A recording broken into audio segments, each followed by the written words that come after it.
On m'a posé une question en égo, est-ce qu'il faut parler le premier ou est-ce qu'il faut laisser parler son interlocuteur avant d'annoncer son prix?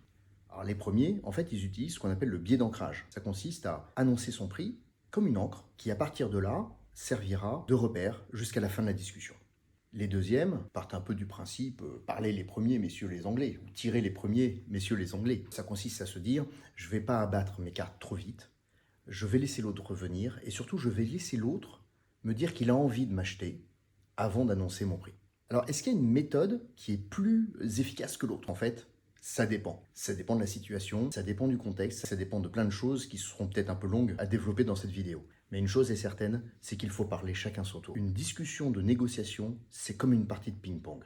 Chacun avance un argument et attend que l'autre ait répondu, en tenir compte, l'intégrer et avancer dans la discussion. Les tabourets doivent être à la même hauteur, d'égal à égal, dans une discussion qui doit mener à un accord mutuel. Un bon accord, c'est un accord où tout le monde se dit qu'il a gagné quelque chose.